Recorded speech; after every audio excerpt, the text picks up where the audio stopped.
Assalamualaikum warahmatullahi wabarakatuh dan selamat pagi kepada semua penonton Malayan History TV. Alhamdulillah, pada pagi ni saya sekarang berada di kawasan Pinang Tunggal atau lebih dikenali sebagai kawasan Sungai Petani.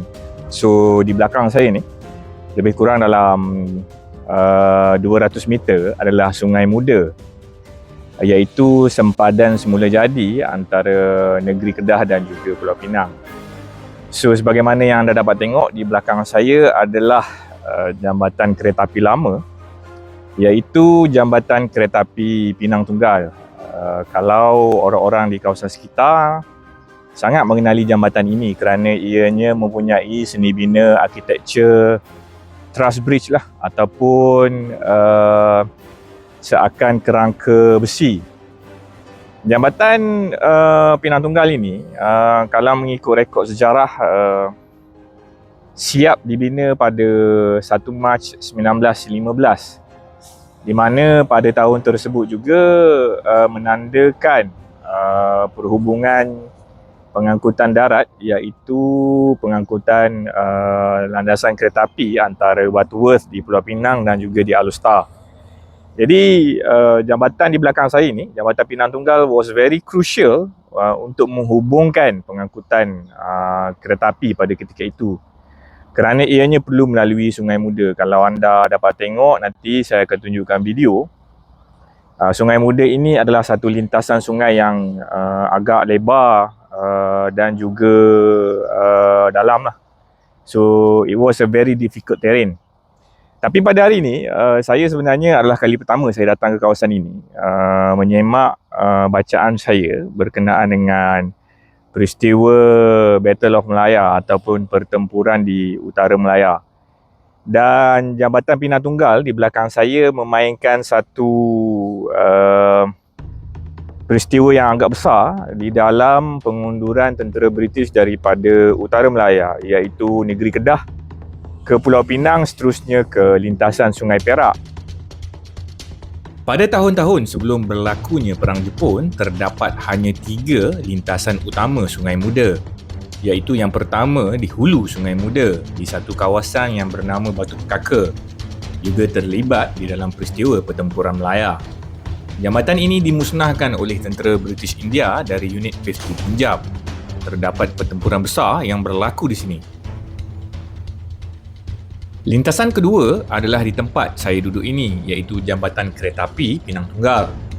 Jambatan jalan raya yang terdapat bersebelahan pada hari ini masih tidak wujud pada tahun 1941. Manakala lintasan ketiga adalah di kawasan antara Tikam Batu dan Bumbung 5. Jambatan jalan raya ini diletupkan oleh unit 46 Trooper Jurutera Diraja Bombay Sappers and Miners pada hari atau tarikh yang sama jambatan kereta api di Pinang Tunggal diletupkan.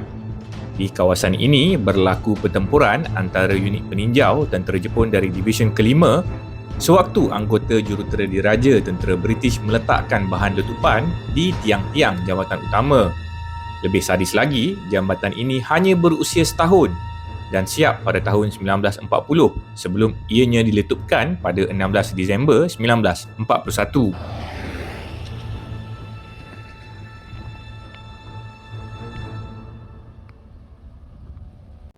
Dan mengikut bacaan saya dan juga buku yang ditulis oleh rakan saya, iaitu Lieutenant Colonel Ross Cable, jambatan di belakang saya ini dipertahankan oleh pasukan 3rd Indian Cavalry yang dipimpin oleh Lieutenant Colonel Wilton. Sedikit sejarah lah berkenaan dengan pasukan ini. 3rd Indian Cavalry ini adalah satu unit tentera British India yang berasal daripada daerah Maharashtra di India. Mereka ini dilatih di Ahmadnagar, dan pasukan 3rd Indian Cavalry ini, sebagaimana semua pasukan cavalry di dunia, sama ada menggunakan doktrin tentera British ataupun tentera Amerika Syarikat, mereka ini sepatutnya merupakan tentera berkuda lah. Dan tentera berkuda ini tujuan dia adalah untuk pergerakan pantas ataupun mobile. Dan mereka ini digunakan sebagai pasukan atau cepat suatu ketika dahulu untuk membantu formasi-formasi konvensional seperti di peringkat platoon, company, battalion dan juga brigade. Tetapi pada awal kurun ke-20, sebenarnya pasukan tentera British ketika itu ataupun tentera British India, mereka sedang bereksperimen untuk menukar mood ataupun rentak pasukan cavalry ni daripada penggunaan tentera berkuda kepada kenderaan bermotor.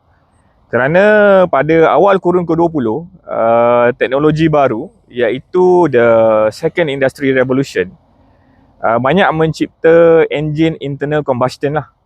Dan sebagaimana pada hari ini, kalau anda dapat tengok, kenderaan yang kita gunakan adalah enjin internal combustion engine.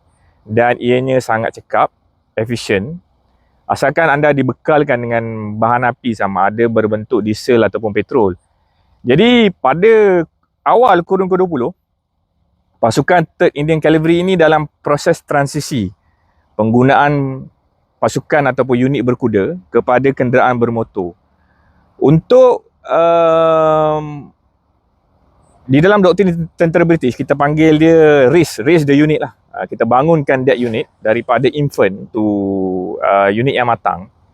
Untuk penggunaan awal unit bermotor pasukan 3rd Indian Cavalry sebelum mereka dihantar ke Melaya untuk mempertahankan Melaya di dalam peristiwa pertempuran Melaya, mereka ini banyak menggunakan lori-lori Inggeris lah, sama ada berbentuk Bedford ataupun Morris, dan senjata utama yang mereka ini dibekalkan adalah kenderaan Marmon Harrington Armoured Car ataupun kenderaan perisai Marmon Harrington. Dan di Ahmad Denegar ni, mereka ini bereksperimentasi penggunaan doktrin baru, taktik dan juga pelaksanaan untuk mereka charge the enemy. Saya percaya Melaya Command sebelum Percival dilantik sebagai GOC telah memohon penggunaan pasukan 3rd Indian Cavalry ini sebagai unit atau cepat kenderaan bermotor ataupun kenderaan perisai. Kerana daripada awal lagi Melaya Command diberikan indikasi bahawa kerajaan British ataupun Ministry of War di Britain tidak akan menghantar kereta kebal ke Melaya untuk mempertahankan Melaya.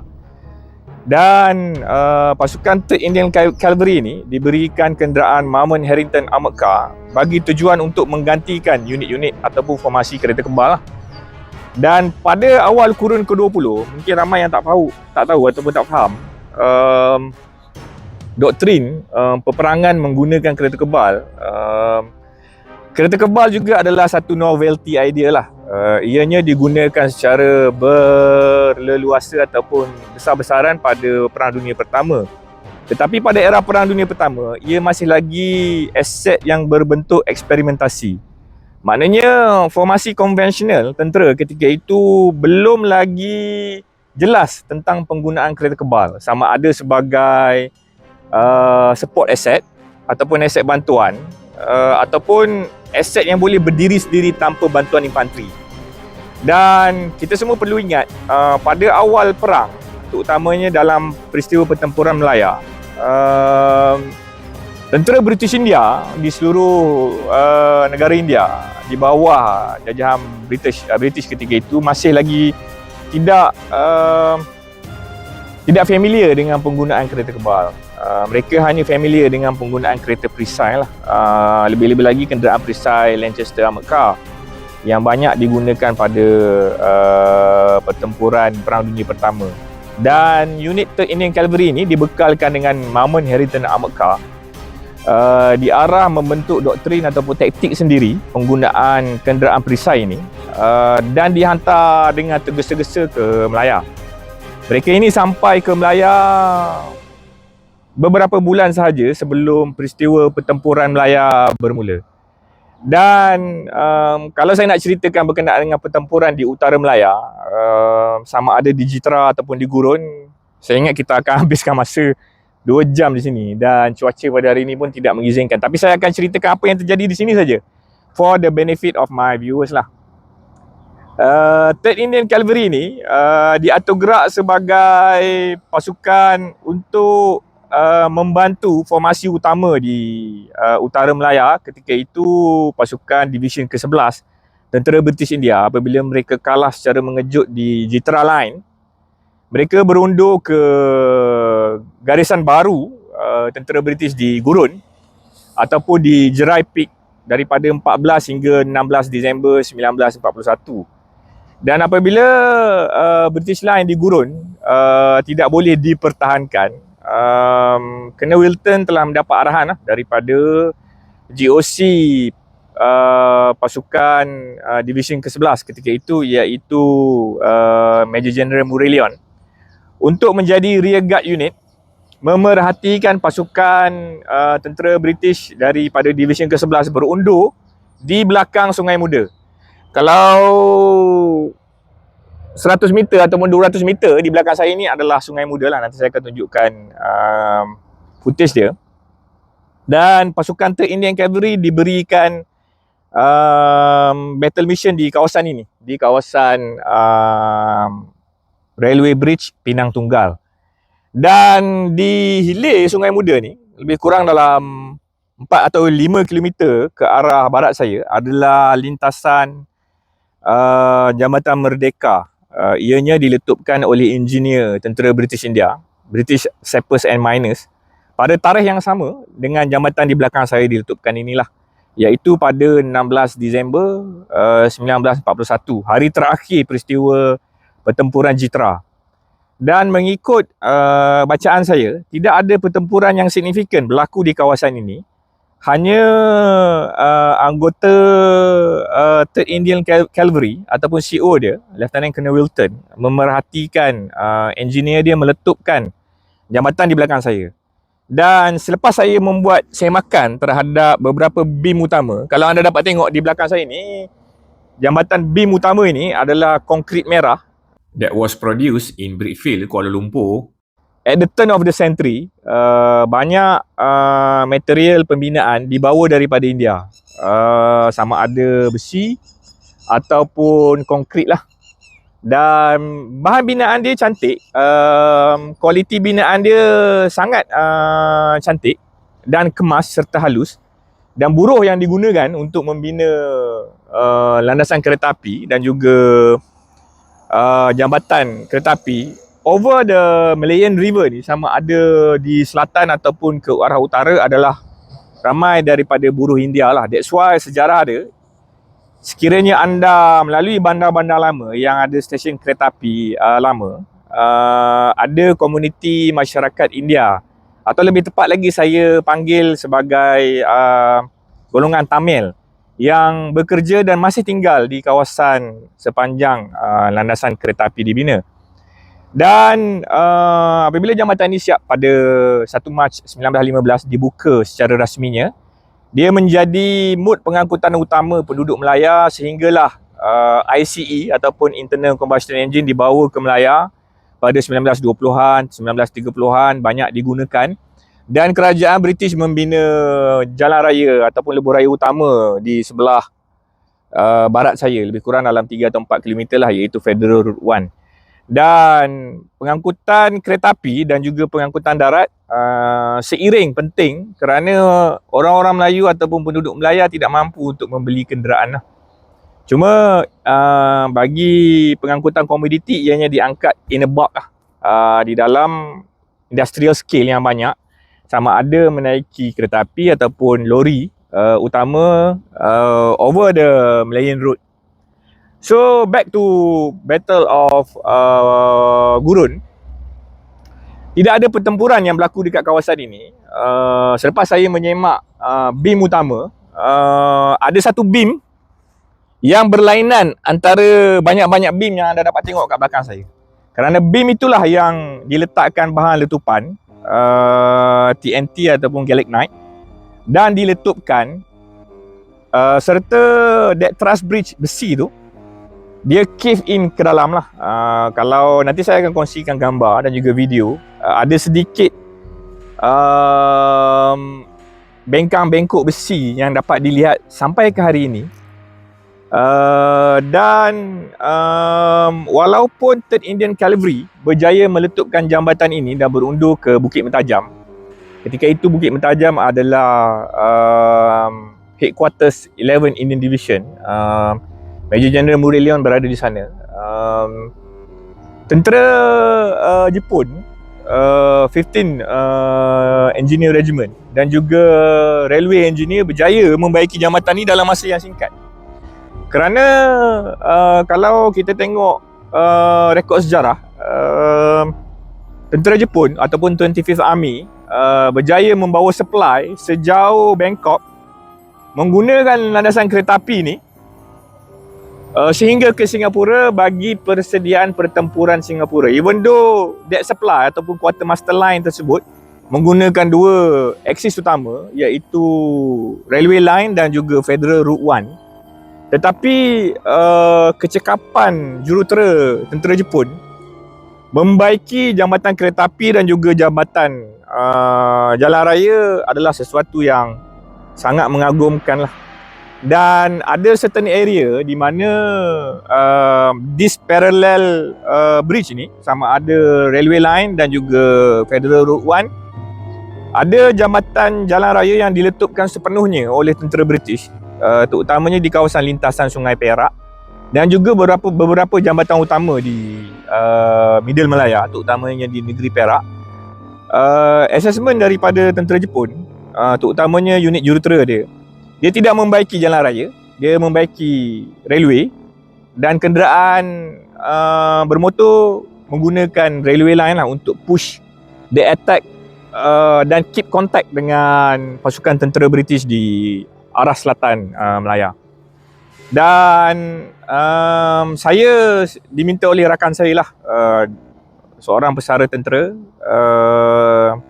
unit ranger, dia mengesyorkan saya untuk datang ke sini melihat sendiri kesan kerosakan tersebut. Dan selepas 84 tahun, kerosakan tersebut masih jelas kelihatan lah di beam, salah satu beam yang diletupkan oleh tentera British India daripada unit 3rd Indian Cavalry di kawasan ini. Dan apabila tentera Jepun dia membaiki jambatan ini untuk digunakan oleh unit railway dia mengangkut bekalan perang bagi kempen peperangan dengan tentera British di selatan, dia hanya menggunakan kayu lah. Dan di Melaya ini we are blessed with jungle and trees, dan dia juga ada ketikanya dia memotong pokok-pokok di sekeliling kita untuk dijadikan teras bagi jambatan ini digunakan secara sementara. Tetapi banyak supply ataupun kayu kayan yang dia gunakan dibawa daripada Saigon, Vietnam, dan juga daripada Thailand. So dia dah letakkan siap-siap di atas kereta api dia. Dan pada peristiwa pertempuran Melaya, tentera Jepun banyak menggunakan kenderaan yang ada dual role lah. Sama ada boleh digunakan di atas metal road dan boleh juga digunakan di atas landasan kereta api. So kenderaan-kenderaan ini selalu diperhatikan oleh tentera British yang banyak being cut off daripada unit utama dan berundur ke arah British Line di selatan.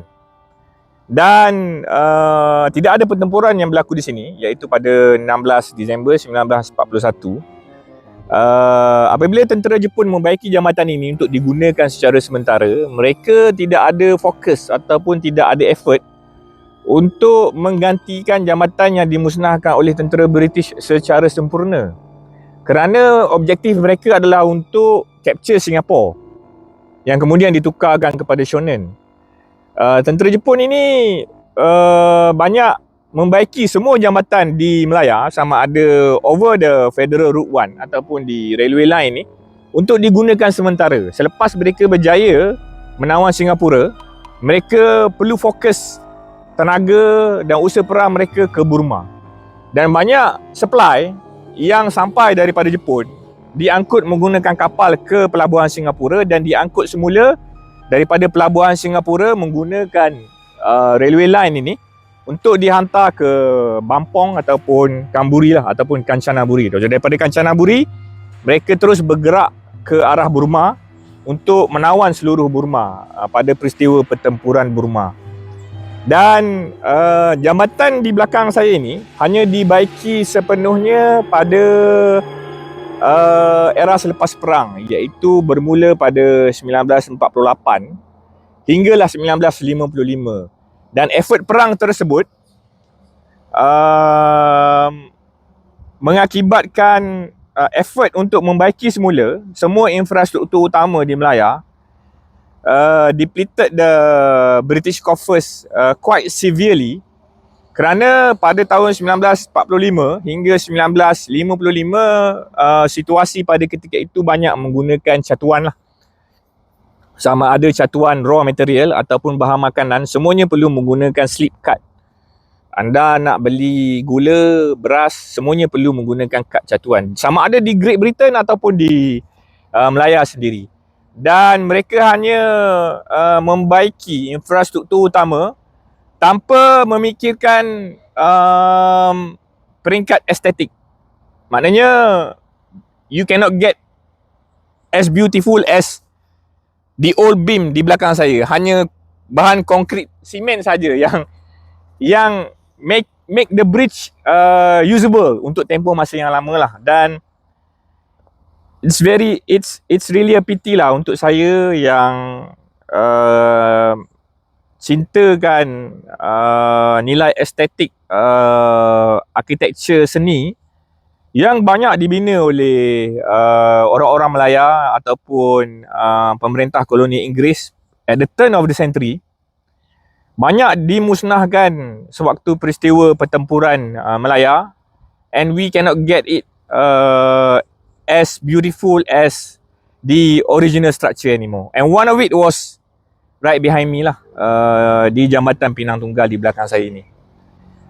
Di Jambatan Merdeka, apabila peristiwa pertempuran dan jambatan tersebut dimusnahkan oleh unit Sappers and Miners, Bombay Sappers and Miners, British Army, berlaku sedikit pertempuran lah di kawasan sana kerana tentera Jepun fokus dia menggunakan aksis jalan darat. So when they establish contact dengan pihak tentera British and they keep contact, akan berlaku peristiwa pertempuran lah. Dan di sana membawa ke lintasan Sungai Kerian, berlaku pertempuran. Dan dalam masa yang sama,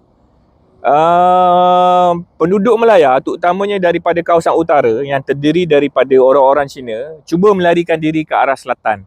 So you just imagine the traffic condition that occurred during that time, the panic period. Orang-orang Melaya cuba lari, mencari safety, mencari British line. Dalam masa yang sama juga, unit tentera Jepun, terutamanya reconnaissance unit dia, ada kalanya memakai baju Melayu dan juga songkok, ada kalanya blatantly memakai uniform tentera Jepun, cuba untuk menyusup di kalangan refugee tu, pelarian perang tersebut, dan menawan lintasan sungai ataupun jambatan yang ada di Middle Melaya selepas Sungai Muda ini, sehinggalah membawa ke Sungai Perak. So itu saja peristiwa pendek di sini. Saya harap perkongsian saya membawa sedikit manfaat kepada pencinta sejarah, terutamanya mereka yang mempunyai rasa yang minat dan interest yang mendalam terhadap peristiwa pertempuran Melaya pada tahun 1941 dan 1942. So hujan pun dah turun. Cantik kawasan ini di sini pada hari ini. Dan saya akan bawakan lagi kisah yang menarik pada masa hadapan untuk anda semua. Assalamualaikum warahmatullahi wabarakatuh. Sebelum saya tinggalkan anda pada episod kali ini, saya ingin berkongsi nota penting dengan pengkaji dan peminat sejarah Perang Dunia Kedua di Melaya.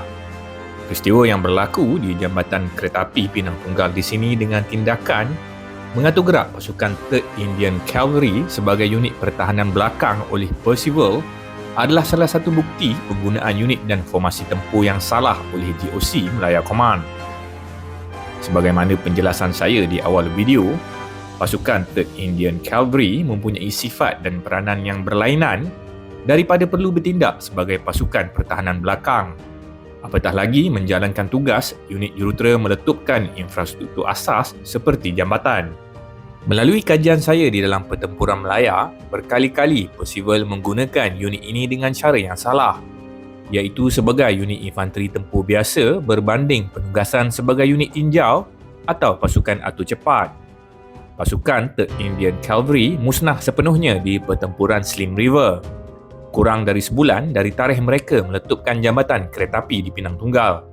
Ini adalah bukti bagaimana visi dan perintah ulung pegawai memerintah yang silap boleh memberikan kesan buruk ke atas hasil perang secara keseluruhan, sekaligus mengakibatkan Melaya dan Singapura jatuh dengan kadar yang cepat.